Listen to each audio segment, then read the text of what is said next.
नमस्कार साथियों, आप उपस्थित हैं आपके अपने चैनल एग्ज़ाम विमर्श में। कल की वीडियो में हमने देवरानी जेठानी की कहानी उपन्यास में से पृष्ठ क्रमांक 27 से लेकर 37 तक पढ़ा है। कल की वीडियो को जिस तरह से आप सभी ने अपना स्नेह दिया, इसके लिए हम सभी पूरे एग्ज़ाम विमर्श की टीम की ओर से हृदय की गहराई से आपका धन्यवाद करते हैं। आगे भी इसी प्रकार इस चैनल को, हमारी टीम को अपना सहयोग, अपना प्रेम देते रहें। इससे पहले कि हम पृष्ठ क्रमांक 38 से पढ़ना प्रारंभ करें, बहुत ही कम शब्दों में कल जो हमने पढ़ा था उसको थोड़ा सा समझते हैं। हम मेरठ के एक अग्रवाल बनिया के विषय में देख रहे थे, जिसका नाम सर्वसुख है।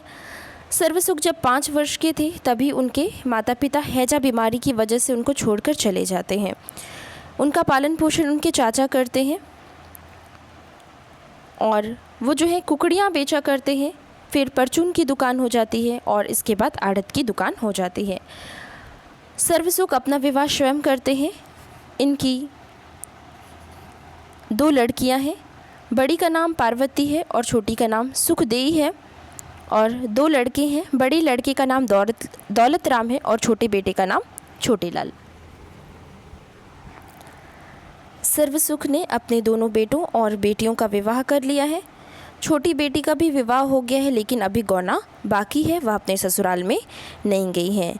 बड़े बेटे दौलत राम की पत्नी ज्ञानो अनपढ़ है और छोटे बेटे की पत्नी छोटी बहू पढ़ी लिखी है। दौलत राम का विवाह डूंगर के एक गरीब बनिए की बेटी से हुआ है और छोटे लाल का विवाह लाला दीनदयाल, जो कि गुड़गांव के तहसीलदार हैं, उनकी बेटी से हुआ है। उन्होंने अपनी बेटी को स्वयं ही नागरी पढ़ना सिखाया है। छोटी बहू पढ़ी लिखी होने के कारण बहुत ही संस्कारी है, सुशील है। जब कोई उसके घर में आता है तो वह कहती है पाँव पढ़ू जी, और ऐसी मीठी बातें करती है कि सब उससे प्रसन्न हो जाते हैं। पूरे मोहल्ले में इस बात की धूम होती है कि फलाने की बहू बहुत चतुर है। वहीं दौलत राम की पत्नी ज्ञानो पढ़ी लिखी नहीं है। जब कोई घर पर आता है तो वो उसके बैठने के लिए ना पीढ़ा देती है, ना ही उससे कोई इस तरह से बातचीत करती है। और यदि कुछ बोलती भी है तो ऐसा बोलती है जैसे मानो वो लड़ाई कर रही है। अपनी सास से भी ज्ञानो की नहीं जमती, वो उससे भी खटपट करती रहती है। और उसकी केवल किससे जमती है? अपनी ननद पार्वती से, क्योंकि पार्वती भी उसी की तरह इधर की बातें उधर और उधर की बातें इधर करती है। वहीं सुखदेई और छोटी बहू के बीच में बहुत प्रेम है और इस प्रेम को देखकर बड़ी बहू ज्ञानो उनसे ईर्ष्या करती है। बाद में सुखदेई अर्थात सर्वसुख की छोटी बेटी का भी गौना हो जाता है। लाला सर्वसुख का माल जिस जगह जाता है वहाँ के बाबू से इनकी अच्छी पहचान होती है और वह अपने छोटे बेटे छोटे लाल के विषय में उनको बताते हैं कि मदरसे में अंग्रेजी पढ़ा हुआ है और यदि आप कहें तो वो आपके पास काम सीखने आ जाएगा। बाबू सहमत हो जाते हैं और छोटे लाल उसके पास काम सीखने जाता है। थोड़े दिन में उसे 15 रुपये महीने पे वहीं पर वह नौकर भी हो जाता है। और जब बाबू का तबादला हो जाता है तब बाबू की जगह छोटे लाल को रख दिया जाता है। अब उसकी तनख्वाह 40 रुपये महीना हो जाती है। छोटी बहू और छोटे लाल के बीच आपस में प्रेम है। दोनों ही पढ़े लिखे हैं और दोनों एक दूसरे की सलाह से काम करते हैं और एक दूसरे को पूछते हैं। छोटी बहू अपने घर को भी अच्छे से रखती है। एक सादा सा कमरा है, लेकिन उसको भी उसने काफ़ी अच्छे से सजाकर साफ़ सुथरा रखा है। वहीं ज्ञानो अनपढ़ होने के कारण से, पढ़ी लिखी ना होने के कारण से छोटी बहू की तरह साफ़ सफाई नहीं रखती है। साथ ही साथ इधर की बात उधर करती है और मोहल्ले के लोगों के बीच में और जो लोग उसके पास बैठने आया करते हैं चरखा काटने के समय, उनसे भी अपने परिवार के विषय में, अपनी ननद के विषय में, अपने अपनी देवरानी के विषय में वो बुरा भला बात को बोलती है, उनकी चुगली करती है। एक दिन क्या होता है कि छोटी बहू और बड़ी बहू के बीच किसी बात को लेकर लड़ाई हो जाती है और सर्वसुख अपने दोनों बेटे को अलग कर देते हैं। जब इस बात का पता छोटी बहू के पिताजी अर्थात दीनदयाल को पता चलता है तो वह अपनी बेटी को चिट्ठी लिखते हैं। चिट्ठी में वो लिखते हैं कि अपने धर्म कर्म पर चलना और ईश्वर को याद रखना, घर आए गए का सम्मान करना, सबसे मीठा बोलना, संतोष से अपने कुटुंब में गुजरान करना और अपने आप को तुच्छ जानना, और ये सभी अच्छे कुल की बेटियों का धर्म है करके एक चिट्ठी अपनी बेटी को लिखते हैं। अब आगे देखते हैं हम पढ़ते हैं पृष्ठ क्रमांक 38 से। यह चिट्ठी छोटे लाल के खत में बंद होकर आई और उसने अपने घर में दे दी। दौलत राम के जुदा होने से 6 महीने पीछे एक लड़की हुई। इधर उसी दिन हापुड़ से चिट्ठी आई कि लाला सर्वसुख जी अनंत चौदस के दिन 4 घड़ी दिन चढ़े तुम्हारे धेवती हुई है। उस समय लाला दुकान पर थे। चिट्ठी को पढ़ के लाला ने दौलत राम से कहा कि ले भाई, लौंडियों ने घर घेर लिया, यह चिट्ठी अपनी माँ को सुनाइया। दौलत राम की लड़की की छठी तो हो चुकी ही थी। दसूठन के दिन लाला भी घर ही थे और सारे कुटुंब ने उस दिन दौलत राम ही के घर खाया था। दोपहर को दुकान से एक पल्लेदार चिट्ठी लेके आया और बोला कि लाला जी, यह चिट्ठी तुम्हारे नाम दिल्ली से आई है। मुनीम जी ने खोली नहीं, तुम्हारे पास भेज दी है और एक आना महसूल का दिया है। लाला ने चिट्ठी पढ़ के कहा कि पार्वती की बड़ी लौंडिया का वसंत पंचमी का विवाह है। 15 दिन पहले वह भात नौतने आवेगी, सो अब भात का फिक्र भी करना चाहिए। घरवाली बोली कि सुखदेई को छूछक भेजना है।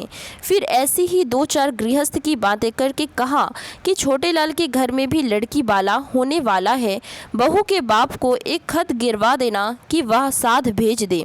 धौन भर पक्के लड्डू, 5 तियल बागे, 5 गहने, कुछ मूंग और चावल, 1 रुपया नगद छूछक के नाम से नाई के हाथ हापुड़ भेज दिया। जब पार्वती भात नौतने आई तो अपनी देवरानी को साथ लाई। गुड़ की भेली देके बोली कि विवाह में सबको आना होगा। लाला जी ने कहा, बीबी, छोटे लाल की तो छुट्टी नहीं है, दौलत राम भात लेके आवेगा। और विवाह से एक दिन पहले नाई ब्राह्मण को साथ ले दौलत राम भात ले के दिल्ली में जा पहुंचा। उस दिन सारी बिरादरी में बुलावा फिर गया कि आज भात लिया जाएगा।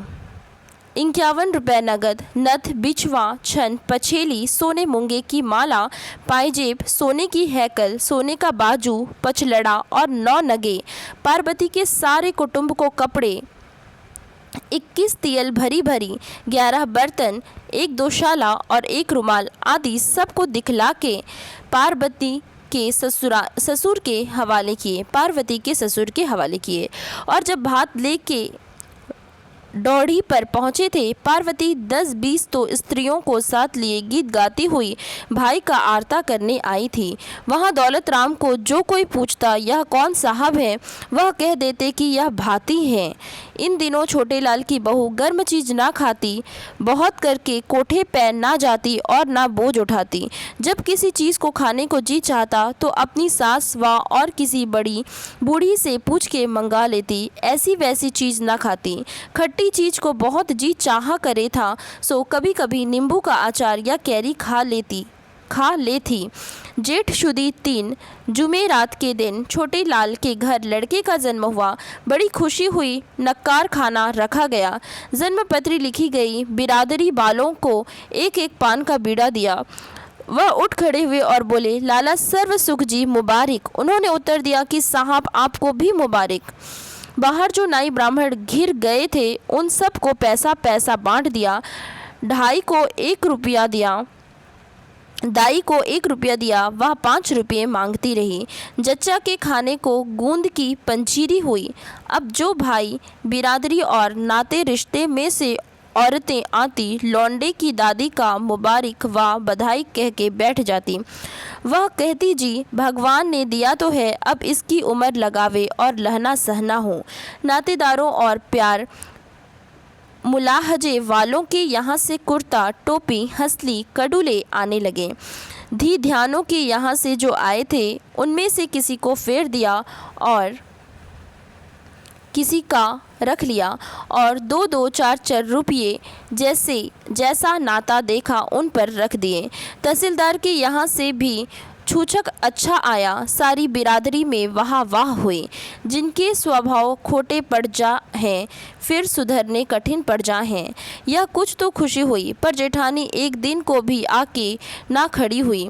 छठी और दसूठन के दिन चरखा लेके बैठी और जिस दिन देवरानी 40 दिन का नहा के उठी तो उस बिरिया नाक में बत्ती दे के छींका और सास और देवरानी को सुना यह कहती कि जिनके नसीब खोटे हो हैं उनके बेटी हो हैं और जिनके नसीब अच्छे हैं उनके बेटे हो हैं।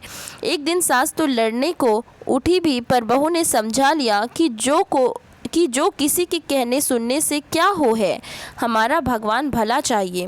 जिस दिन हिजड़े नाचने आए, लुगाइयों को दिखलाने को पैसा बेल का दे गई। छोटे लाल ने लौंडे को खिलाने को एक टहलवी रख दी और उससे यह कह दिया कि बच्चे को राजी राखियो। लाला ने 4 रुपये का घी और 1 रुपये की खांड दुकान से भेज दी और जब रात को घर आए, घरवाली से कह दिया कि घी को ताक के रख छोड़ियो और बहू की खिचड़ी व दाल में डाल दिया करियो। खांड के लड्डू बना लीजो। बहू का शरीर निर्बल हो गया है, इसमें ताकत आ जाएगी और बच्चा दूध से भूखा नहीं रहेगा। और बहू से कह दीजो कि ऐसी वैसी चीज़ ना खाए जिससे बच्चे को दुख हो। वह आप चतुर थी, दोनों वक्त बंधा खाना खाती। लाल मिर्च, गुड़, शक्कर, सीताफल की तरकारी, तेल का अचार, खीरे और अमरूद आदि से परहेज करती। पर होनी क्या करे, जब लड़का 6 महीने का था, एक दिन सिर से नहाई थी, भीगे बालों बच्चे को दूध पिला दिया। सर्दी से उसे खांसी का ठसका हो गया। अगले दिन करवा चौथ थी, बरती रही और पूरी कचौरी खाने में आई। लौंडे को सांस होई आया, बड़ा फिक्र हुआ। सांस उठाने लगी और बोल कबूल करने लगी। धन्ना की माँ पनिहारी को नन्हवा चमार को बुलाने भेजा। उसने आते ही झाड़ा दिया और अपने पास से लौंडे को गोली खिला दी। गोली के खाते ही बीमारी और बढ़ गई और लौंडे का हाल बेहाल हो गया। इतने में लाला दुकान से भागे आए। छोटे लाल घर ही था। दोनों की सलाह हुई कि हकीम को दिखलाओ और सारा हाल कह दो। हकीम जी ने कहा कि घबराओ मत, उस पाजी ने जमाल गोटे की गोली दे दी है और वह पच गई है। मैं यह दवा देता हूँ, बच्चे की माँ के दूध में देना, इससे 4-5 दस्त हो जाएंगे, आराम पड़ जाएगा। और वैसा ही हुआ। लाला घर में बड़े गुस्सा हुए कि अब तो भगवान ने दया की, कोई सियाना वाना घर में नहीं बढ़ने पावे। यह निर्दयी इस तरह से बच्चों को मार डालते हैं और कुछ नहीं जानते। और बहू से कह दीजो कि फिर भीगे बालों दूध ना पिलावे। और भला वह तो बालक है, उसने देखा ही क्या है। तू तो बड़ी बूढ़ी थी, पहले से क्यों नहीं समझा दिया था। वह चुप हो रही। दौलत राम की बहू सब कुछ खाती पीती रहे थी। जब सास या ससुर उसके भले की बात कहते, उसका उल्टा करती। लौंडिया भी उसकी सुख के कांटा हो रही थी और आप भी नित मानदी रहे थी। एक समय गर्मी के दिन थे। 2-3 धुएं में रोटी की दोनों माँ बेटियों की आंखें दुखने आ गईं। परहेज किया नहीं और बीमारी बढ़ गई। किसी ने बहका दिया कि तुम्हारी आंखें घर के देवता ने पकड़ी हैं। उस दिन से दवाई भी डालनी छोड़ दी। बेचारे दौलत राम को आप चूल्हा फूंकना पड़ा। जब लाला को यह खबर हुई, वह एक दिन आके बहुत लड़े कि दवा नहीं डालेगी तो अंधी हो जाएगी। तब कोई 15 दिन में रसौत की पोटली से आराम हुआ। लौंडिया की आँखों को पहले ही आराम हो गया था, क्योंकि दौलत राम हकीम जी के यहाँ दवाई गिरवा लाया करे थे। छोटे लाल के लड़के का जन्म का नाम तो कुछ और ही था, परंतु लाड़ से उसको नन्हे पुकारने लगे। जब वर्ष ही दिन को होगा कि इसी आंखें दुखने आई, गर्म गर्म स्याही डाली, जस्त आंजा, मलाई के फोहे बांधे, नहीं आराम हुआ। तब इसकी माँ ने अपनी सास से कहा कि मेरी माँ मेरे भाई की आंखों के वास्ते एक रगड़ा बनाया करे थी, जो तुम कहो तो नन्हे की आंखों के वास्ते मैं भी बना लूँ। उसने कहा, अच्छा। 1 तोला जस्त, 1 तोला रसौत, 6 माह से फटकी, 2 तोले छोटी हड़ बाजार से मंगा के 1 तोले गौ के घी को 101 बार धोकर उसमें रसौत और फटकी पीस के मिला दी और समूची हड़ों समेत कांसी की प्याली पर रगड़ लिया। नन्हे की आंखों को इसी से आराम हो गया। इस रगड़े की मोहल्ले भर में धूम पड़ गई। जिस किसी के बच्चे की आंखें दुखने आती, मांग के ले जाती और इसे डालते आराम हो जाता। खुरजे वाली की लौंडिया की आंखें फिर दुखने आई थीं, इसी रगड़े से आराम हुआ। एक दिन छोटे लाल की बहू बोली कि सासू जी, जब मेरे लाला दिल्ली में सरिश्तेदार थे तो मेरे बड़े भाई को माता नारी का टीका लगवा दिया था। वह भी कहे थे और मैंने भी लिखा देखा है कि जिस बच्चे को टीका लग जा है उसके फिर माता नहीं निकलती, और जो निकले भी है तो जोर नहीं होता। सो नन्हे का चाचा अर्थात बाप कहे था कि जो माँ और लाला की मर्जी हो तो नन्हे के टीका हम भी लगवा दें। सो माँ बाप की आज्ञा से छोटे लाल ने शफा खाने के बड़े बाबू से नन्हे के टीका लगवा दिया। जब बच्चे को दांत निकलते हैं तो बड़ा ही दुख होता है। जो दूध पीता है डाल देता है, दस्त आया करते हैं, शरीर दुर्बल हो जाता है, बच्चा रोता बहुत है, दूध नहीं पीता। यही हालत नन्हे की हुई। एक बिरिया ऐसा मांदा हुआ कि सब ने आस छोड़ दी थी। बकरी के दूध से आराम हुआ था। और एक दिन छोटे लाल अपने साहब की चिट्ठी लिखवा के बड़े डॉक्टर के पास भी नन्हे को ले गया था। डॉक्टर ने कहा कि जब बच्चे के दांत निकलते हों उसको जंगलों और मैदानों की बहुत सवेरे रोज रोज हवा खिलाई जाए, इससे अच्छी और कोई दवा नहीं है।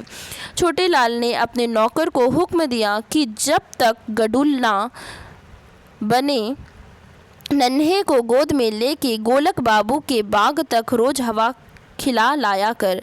और जब नन्हे 2 वर्ष का हुआ, गडुलने में बिठाकर सूर्य कुंड तक भोजने लगे। और बहुत करके लाला छोटे लाल आप भी गडुलने के साथ जाया करें थे।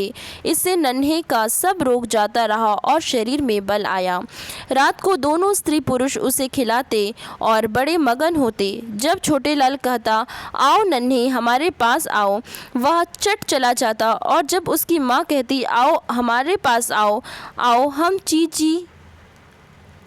चीजी देंगे, वह ना आता। तब दोनों हंस पड़ते और कभी माँ की खाट पे से बाप की खाट पे चला जाता और कभी रोके फिर चला आता।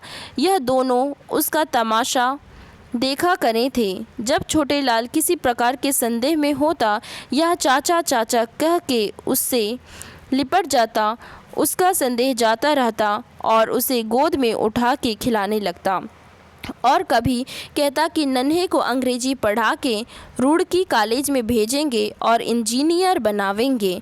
उसकी घरवाली कहती कि नहीं, इसको तो तुम वकील बनाना। मेरा ताऊ आगरे में वकील है, हजारों रुपये महीने की आमदनी है और घर के घर है, किसी का नौकर नहीं। एक दिन बड़े लाला बाहर चबूतरे पर पोते और पोती को खिला रहे थे। जो कोई लाला का मिलापी उधर जाता, लाला कहते, सलाम कर भाई, यह भी तेरे चाचा हैं। नन्हे अपने सिर पर हाथ रख लेता। वह हंस पड़ते और कहते, जीते रहो। इतने में दिल्ला पांडे आए। पहले लाला ने आप पालागन की। फिर लड़के से बोले कि हाथ जोड़ पालागन कर, यह हमारे पुरोहित हैं। उन्होंने कहा सुखी रहो लाला, और फिर बोले सर्व सुख जी, यह लड़का बड़ा बुद्धिमान और भाग्य वाला होगा, क्योंकि इसके छीदे दांत हैं, चौड़ा माथा है और हंसमुख है। इसकी सगाई बड़े घर की लेना। लाला ने कहा देखो महाराज, तुम्हारी दया चाहिए। परमेश्वर ने बुढ़ापे में यह सूरत दिखाई है, कहीं जीवे सगाई बधाई तो पीछे हैं। पांडे जी ने कहा लाला साहब, दौलत राम की लड़की दुबली क्यों है? उन्होंने कहा महाराज मांदी थी और चुप हो रहे। अब दौलत राम की लड़की 3 वर्ष की हो गई थी, और जब 2 ही वर्ष की थी, एक दिन दौलत राम की बहू उसे छोटी दिल्ली और बड़ी दिल्ली दिखला रही थी और घू घू माऊ के खिला रही थी, अर्थात कभी उछालती और लपकती और कभी पैरों पर बिठा के उसे नीचे करती। इससे लौंडिया की हंसली उतर गई, रोई और चिल्लाई बहुत। वह तो सिबिया की चाची एक पड़ोसन थी, उसे बुलाया, उसने आके चढ़ाई। एक बेरिया ऐसा ही और हुआ था कि यह अपनी लौंडिया को खसखस बराबर नीत अफ्यून दिया करे थी। वह इसलिए कि वह अपने काम धंधे में लगी रही थी, वह चरख पूनी किया करती। लौंडिया नशे में खटोले पर पड़ी हुई खेला करती। एक दिन लौंडिया का जी अच्छा नहीं था, रोवे बहुत थी। उसने जाना कि इसका नशा उतर गया है, चने बराबर और दे दी। थोड़ी देर पीछे मुंह में झाग झाग हो गए, हुचकी भरने लगी। यह हाल देख सुखदेई की माँ ने दौलत राम को दुकान से बुलवाया, वह हकीम जी को लाया। तब उन्होंने रद्द करने की दवा दी, उससे कुछ आराम पड़ा और लौंडिया मरती मरती बची।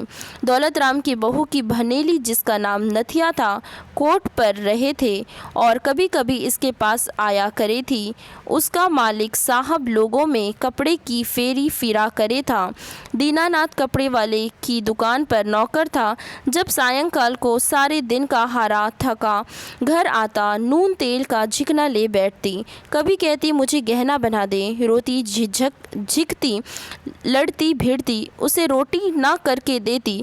कहती कि फलाने की बहू को देख, गहने में लद रही है, उसका मालिक नित नई चीज लावे है, मेरे तो तेरे घर में आके भाग फूट गई। वह कहता अरे भगवान जाने भगवान रोटियों की क्यों कर गुजारा करे है, तुझे गहने पाते की सूझ रही है। एक ना सुनती, रात दिन क्लेश रखती। वह दुखी होकर निकल गया और अपनी चिट्ठी भी नहीं भेजी। एक दिन वह अपनी भनेली से मिलने आई थी, वह तो घर नहीं थी, छोटे लाल की बहू के पास चली गई। उसने बड़े आदर सम्मान से उसे बिठाया और पूछा कि तुम्हारा क्या हाल है। उसने सारी विपता अपनी कही और यह भी कहा कि मैंने सुना है कि बसंती का चाचा बाप जयपुर में लक्ष्मीचंद सेठ की दुकान पर मुनीम है। तुम मेरी तरफ से एक ऐसी चिट्ठी लिख दो कि वह हमको वहाँ बुला ले, वह आप यहाँ चला आए, और जैसा मेरा हाल है उसके लिखने में कुछ संदेह मत करो। मैं जीते जी तुम्हारा गुण नहीं भूलूंगी। छोटे लाल की बहू ने यह चिट्ठी लिखी। स्वस्ति श्री सर्वोपरि विराजमान सकल गुण निधान बसंती के लाला जी, वसंती की चाची की राम राम वंचना। जिस दिन से तुम यहाँ से गए हो, बाल बच्चे मारे मारे फिरे हैं, तन पे कपड़ा नहीं, पेट की रोटी नहीं, कोई बात नहीं पूछता कि तुम कौन हो। लोग अपने बच्चों को मेले ठेले सैर तमाशे दिखलाते फिरे हैं और तुम्हारे बच्चे गलियों में डकराते फिरे हैं। मेरी विपदा का कुछ हाल मत पूछो। 5 वर्ष तो इतने कठिन मालूम नहीं दिए, परंतु इस काल में जो कुछ था सब बेच खाया, और यह मुझसे खोटी मती स्त्रियों के पास बैठने से ऐसा हुआ। जैसा मैंने किया वैसा मैंने पाया। अब मेरी पहली सी बुद्धि नहीं रही। मेरा अपराध क्षमा करो और हमको वहाँ बुला लो, या तुम यहाँ चले आओ। आगे और क्या लिखूँ। चिट्ठी लिखी आश्विन बदी 4 संवत 1926। जब ये चिट्ठी उसके पास पहुंची, सुनते ही रो पड़ा और फिर वहां से आके अपने सारे कुटुंब को जयपुर ले गया। जब दौलत रात की लड़की 3 वर्ष की थी कि एक लड़का हुआ। उसका खुशी हुई, परंतु छोटे लाल की बहू बड़ी मगन हुई और कहने लगी कि हे भगवान, तैने मेरी ऊपर बड़ी दया की। जो लौंडिया सिवाल होती तो मुझे काहे को जीने देती। उस लड़के का नाम कन्हैया रखा। जो कोई पूछती री लौंडा राजी है। अच्छे बिच्छे को कहती कि नित मांदा रहे है, दूध नहीं पीता। किसी के सामने दूध नहीं पिलाती, ना उसको दिखलाती। गोद में ढक के बैठ जाती, इसलिए कि कभी नज़र ना लग जाए। नित टोने टोट के गंडे तावीज करती रही थी। जो कोई सियाना दीवाना आता, इससे रुपया धेली मार ले जाता। अर्थात जो मूर्ख स्त्रियों के काम है और उनसे किसी प्रकार का लाभ नहीं है, किंतु बड़ी हानि है, सब करती और अपनी देवरानी को सुना सुना और स्त्रियों से कहती कि बहन, बेटा तो हुआ है जो वैरी जीने देंगे। जब छोटे लाला की बहू मानदी ही थी कि एक लड़का और हुआ, उकसा नाम मोहन रखा और उसको धा के इस कारण दे दिया कि बीमारी में बच्चे की माँ का दूध सूख गया था। इधर उसका इलाज होने लगा, उधर मोहन धा के पलने लगा। धा का 2 रुपये महीना कर दिया और यह कह दिया कि जब लड़के को तुझसे लेंगे राजी कर देंगे। वह मलियाने गांव में शहर से 2 कोस अंतर से रहे थी। तीज त्योहार के दिन आती, त्योहारी ले जाती और जब कभी छोटे लाल वह उसका लाला घर होते, चौअन्नी व अठन्नी धा को दे देते और उसको लल्लो चप्पो कर देते कि घबराइयो मत, इस घर से तुझे बहुत कुछ मिलेगा। और वह धा जाटनी थी। उसका जाट लाला की दुकान पर पैंट के दिन घी बेचने आया करे था। सो लाला उससे भी कह दिया करे थे कि भाई, तुम्हारे घर की सी बात है और वह लौंडा तुम्हारा ही है, उसको राजी रखना।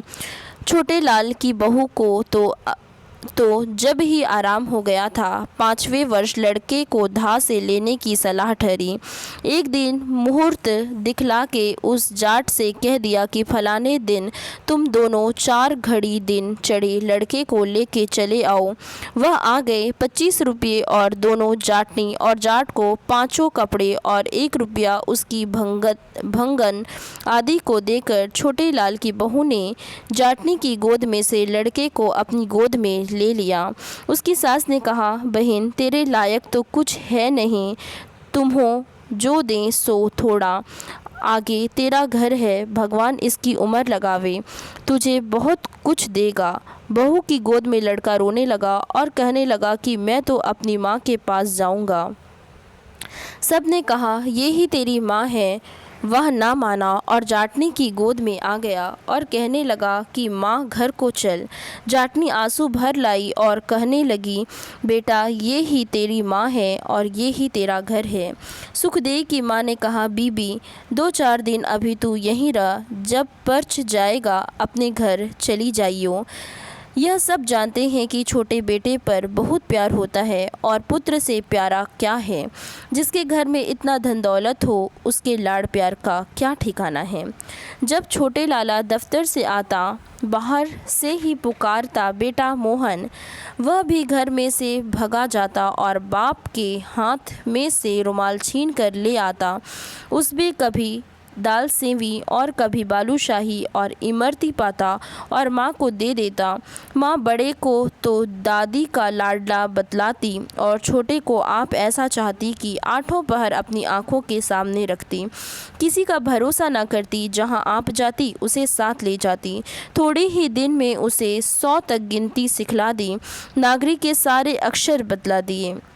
नन्हे की अवस्था 7 वर्ष की थी जब उसे पांडे के यहाँ मुहूर्त करा के अंग्रेजी पढ़ने को मदरसे में बिठला दिया था। नन्हे की सगाई कई जगह से आई, पर छोटे लाल और उसकी बहू ने फेर दी और यह कहा, जब 15-16 वर्ष का होगा तब विवाह सगाई करेंगे। बाबा दादी ने कहा, यह तुम क्या गजब करे हो, जब सियाना हो जाएगा कौन विवाह सगाई करेगा। लोग कहेंगे कि यह जाति में खोटे होंगे जो अब तक विवाह नहीं हुआ। लाचार इनको बुलंद शहर की सगाई रखनी पड़ी और जिस दिन सगाई ली गई और नन्हे टीका करवा के उठा दौलत राम की बहू उसी समय बाहर से आग लाई, चक्की पीसने बैठी, सिर धोया और अपनी मरी माँ को याद कर बहुत रोई। सबने बुरा कहा और दौलत राम भी बहुत गुस्सा हुआ।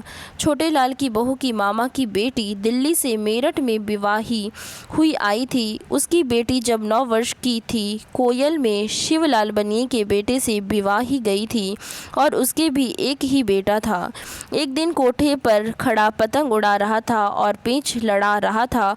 ऊपर को दृष्टि थी, आगे जो बढ़ा धड़ाम देसी मंजिले पर से नीचे आ रहा और पत्थर पर गिरा, हड्डियों का चकना चूर हो गया। सिर में बहुत चोट लगी। 2 दिन जिया, तीसरे दिन मर गया। सो दिल्ली वाली की लौंडिया 10 वर्ष की अवस्था में विधवा हो गई थी। किरपी नाम था। बड़ी भोली भाली लौंडिया थी। ऊपर को निगाह उठा के नहीं देखे थी। अपनी मासी से विष्णु सहस्त्र नाम पढ़ लिया था। नित पाठ किया करे थी और जपा करे थी। कथा वार्ता सुनती रहे थी। कार्तिक और माघ नहाती, चंद्रायण के व्रत करती। माँ ने तुलसी का विवाह और अनंत चौदस का उद्यापन करवा दिया था। जगन्नाथ और बद्रीनाथ के दर्शन भी कराई थी। कभी कभी अपनी माँ के पास मासी से मिलने आया करे थी। वह इसे देख देख बड़ी दुखी होती और अपनी बहन से कहती कि देखो इस लौंडिया ने देखा ही क्या है। यह क्या जानेगी कि मैं भी जगत में आई थी। किसी के जी की कोई क्या जाने हैं, इसके जी में क्या क्या आती होगी। इसके साथ की लौंडिये अच्छा खावे हैं, पहने हैं, हंसे हैं, बोले हैं, गावे हैं, बजावे हैं। क्या इसका जी नहीं चाहता होगा। 7 फेरों की गुनहगार है। पत्थर तो हमारी जाति में पड़े हैं। मुसलमानों और साहब लोगों में दूसरा विवाह हो जाए है और अब तो बंगालियों में भी होने लगा। जाट, गुजर, नाई, धोबी, कहार, अहीर आदियों में तो दूसरे विवाह की कुछ रोक टोक नहीं। आगे धर्मशास्त्र में भी लिखा है कि जिस स्त्री का उसके पति से संभाषण नहीं हुआ हो और विवाह के पीछे पति का देहांत हो जाए तो वहाँ पुनर्विवाह योग्य है, अर्थात उस स्त्री को दूसरा विवाह कर देने से कुछ दोष नहीं। वह सुन के कहने लगी, फिर क्या कीजिए बहन, लौकिक के विरुद्ध भी तो नहीं किया जाता। दौलत राम की लौंडिया मुलिया ने कनागतों में गोबर की सांझी बनाई। दीवे बले, मोहल्ले की लौंडियाँ इकट्ठी हो जाती और यह गीत गाती। सांझी री क्या ओढ़े क्या पहनेगी, काहे का शीस गुंदावेगी, शालू ओढ़ूंगी, मसरू पहनूंगी, सोने का शीस गुंदाऊंगी। जब गीत गा लेती लौंडियों को चौले बांटे जाते। नन्हे और मोहन भी कभी कभी लौंडियों के पास चले जाते और उनके साथ गीत गाते। उनकी माँ कहती, ना मुन्ना, लौंडे लौंडियों के गीत नहीं गाते हैं। एक दिन बड़ा भाई तो चला आया था, छोटा भाई वहीं बैठा रहा। नींद जो आई पड़ के सो गया। जब लौंडिये गीत गा के चली गईं और मोहन घर नहीं गया तो उसकी माँ आई। देखो तो धरती पर पड़ा सोवे है। गोद में उठा के ले गई। घर जाकर देखा तो एक हाथ में कड़ा नहीं और चोटी के बाल कतरे हुए हैं। उसने अपनी सास से कहा, बहू तेरी कोस कटाई हुई, भगवान जाने किसने लिया और यह काम किसने किया, क्योंकि बाहर से बड़ी लौंडिये भी तो आई थी, परंतु दौलत राम की बहू का नाम हुआ और निसंदेह यह थी भी खोटी। जब कभी लौंडे लौंडिया के साथ खेलती हुई ताई ताई करते इसके घर जाते, मुंह से ना बोलती, माथे में 3 बल डाल लेती। भला बालकों से क्या बैर विषवाद है, यह तो भगवान के जीव हैं, इनसे तो सबको मीठा बोलना चाहिए। जब कभी लौंडिया मुलिया दीदी के पास जाती, चाची पुकार लेती, प्यार करके अपने पास बिठाती, जो चीज़ लौंडों को खिलाती पहले इसको देती और बेटों को बराबर चाहती। लौंडिया को अपने हाथ से गुड़िया बना दी थी, काटने का रंगीन चरखा मंगा दी थी और लौंडियों के साथ इसको भी सीना सिखलाती और एक एक दो दो अक्षर भी बतलाती जाती। सब लॉन्ड्री लारों की दुकान से पैसा पैसा रोज मिला करे था। दौलत राम की बहू ने एक गुल्लक बना रखी थी, सो कन्हैया और मूलिया के पैसे उसी में गेरती जाती। वर्ष दिन पीछे जो गुल्लक को तोड़ा तो उसमें 11 रुपये के पैसे निकले, सो मूलिया की झांवर बना दी। इन बातों में तो बड़ी चतुर थी और भी इसने इसी प्रकार से 100 रुपये जोड़ लिए थे और वह ब्याजू दे रखे थे। छोटे लाल की बहू ने एक पैसा भी नहीं जोड़ा था, जो लौंडे लाए सब खर्च करा दिए। इस कारण केवल जोड़ने और जमा करने के विषय में दौलत राम की बहू सराहने योग्य थी। एक दिन मोहन संध्या समय खेलता खेलता घर में से बाहर चला आया। दिवाली के दिन थी। एक जुआरी ने, जो देखने में भला आदमी दिख पड़े था, आते ही मोहन को गोद में उठा लिया और कहा कि तेरे बाबा ने तुझे खांड के खिलौने देने को बुलाया है और आज बाजार में बड़ा तमाशा होगा। यह बालक ही तो था। बोला, मैं अपनी माँ से पूछ आऊँ। उसने कहा, मैं तेरी माँ से पूछ आया हूँ, तुझे तमाशा दिखा के छोड़ जाऊँगा। जाड़ा जाड़ा कह के उसे अपनी चादर में दुबका लिया और जंगल को ले गया। अंधेरी रात थी। चिमन तिवाड़ी के बाग में ले जाके उसे बोला कि तुम मुझे अपना गहना दे दे। वह रोने लगा। फिर उसने कहा, जो रोवेगा तो गला घोंट के कुएं में गिर दूंगा। तुम जानो अपनी जान सबको प्यारी है। बेचारा बालक डर गया और चुप हो गया। उसने इसके कड़े, बाली और तगड़ी उतार ली और बाएं हाथ की उंगली में जो सोने की अंगूठी थी उसको ऐसा दांतों से किचकिचा कर खींचा कि उंगली में लहू निकलने लगा। फिर इस निर्दयी ने उस बालक से पूछा कि तू मुझे पहचाने भी है? उसने कहा, नहीं। यह सुन और उसे एक गड्ढे में धक्का दे चंपत हुआ। उधर जब दीवे बल गए और मोहन घर नहीं आया तो वहाँ तला बेली पड़ी। दादी मोहल्ले के लौंडे के घर पूछने गई। उन्होंने कहा, वह एक आदमी के साथ तमाश देखने दुकान गया है। दुकान को आदमी दौड़ाया, वहाँ कहाँ था? यह खबर सुनत ही लाला और दौलत राम दोनों उठे चले आए और छोटे लाल भी घर आ गया। मोहल्ले और सारे शहर में ढूंढ फिरे, कहीं कुछ पता न लगा। फिर यह सलाह ठहरी कि कोतवाली में लिखवाओ और ढंढोरा पिटवाओ। इसमें पहर भर रात जाती रही। स्त्रियाँ रोवें और चिल्लाएं। कभी गंगा जी का प्रसाद और कभी हनुमान के ब्राह्मण बोले। मर्दों के मुंह फक पड़ रहे। औरतों पर गुस्से हों कि लौंडे को इन्होंने खोया कि क्यों गहना पहनाया था। मोहन की जान इनके गहने ने ली। अब सबको यही संदेह हुआ कि किसी ने गहने की लालच गला घोंट के कुएं में गिर दिया। बड़े लाला ने जमादार के कहने से 5-7 पल्लेदार बुलवा, मशालें जलवा सब दरवाज़ों से बाहर लोगों को देखने भेजा। बागों और मंदिरों के कुएं में कांटे डाल सब जगह देखा। जब चिमन तिवाड़ी के बाग में पहुँचे, उस मशाल के साथ दौलत राम था। कुएं को देख जूं ही आगे बढ़े और गड्ढे के पास को निकले तो दौलत राम के कान में किसी बालक के सुबकने का शब्द सुनाई दिया। उसने कहा, ठहरो और इस गड्ढे में देखो तो एक और बालक सुबक रहा है। उसी समय हुसैनी पल्लेदार कूद पड़ा और मोहन का उसे उठा लिया और ऊपर ले आया। देखा तो सारा शरीर लहूलुहान हो रहा है। इसका कारण यह था कि उसे गड्ढे में एक कीकड़ का पेड़ था। जब उस निर्दयी ने धक्का दिया था तो वह कांटों पर जाकर गिरा था। फिर उसे घर ले आए। बाबा ने देखते ही छाती से लगा लिया। लोगों ने कहा, लाला साहब, मोहन का तो नया जन्म हुआ है। लाला ने पूछा, मुन्ना, तुझे कौन ले गया था? उसने सारा हाल बतलाया और कहा कि मैं उसे पहचानता नहीं। लोग बोले, ये ही बात अच्छी हुई। फिर मोहन को घर में भेज दिया। माँ दादी गले लगा के बहुत रोई। इतने में छोटे लाल भी, जो मशाल लेके ढूंढने गया था, आन पहुंचा और मोहन को देख बड़ा आनंद हुआ। दौलत राम की बहू सबके सामने कहने लगी कि अब मेरे जी में जी आया है। भगवान ने बड़ी दया की, परंतु मन की बात परमेश्वर ही जाने। लाला ने सब लड़की बालों के कड़े बाली उतरवा दिए और कह दिया कि फिर कोई नहीं पहनाने पावे। अगले दिन 5 रुपये के लड्डू मोहल्ले और बिरादरी में बांटे गए और कुछ दान पुण्य भी कराया।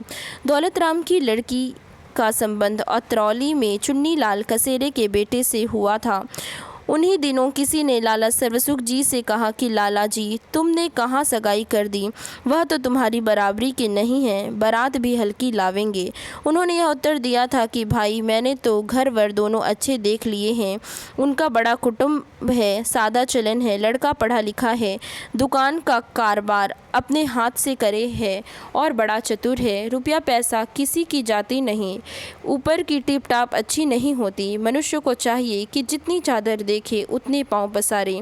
मुझे यह बात अच्छी नहीं लगती। जैसे और हमारे बनिए हाथ हवेली गिरवी रख के वह दुकान में से 1000-2000 रुपये जो बड़ी कठिनाई से पैदा किए हैं, विवाह में लगा कर बिगड़ जाते हैं। अब मुलिया का विवाह फूले 2 यज का ठहर गया। दिन के दिन बारात आई। जब बारात चढ़ ली और जनवासे में जा ठहरी, गाड़ी वालों को भूसा दिलवा दिया गया। 51 रुपये नगद, सोने के 5 गहने, 300 रुपये की मालियत, 5 बर्तन, जरी का जामा, 1 घोड़ा और पालकी यहाँ से खेत में गया। जब खेत दे के लौटे तो यह कहते आए कि लाला साहब, जिमने की जल्दी करो, 10 बजे से पहले के फेरे हैं, ऐसा ना हो कि लगन टल जाए। जब बारात जिमने को आई तो नौशा इसलिए नहीं आया कि कुंवारे नाते नहीं जिमाते हैं। सत पकवानी हुई थी, सब ने प्रसन्न हो के खाया और जब जिम चुके मंडे के नीचे फेरों को बैठ गए। दिलाराम पांडे और एक ब्राह्मण ने जो समधियों की ओर था, मिलकर विवाह करा दिया। फेरों पर से उठ के भूर बाँटी और फिर समधी जनवासे में चले गए।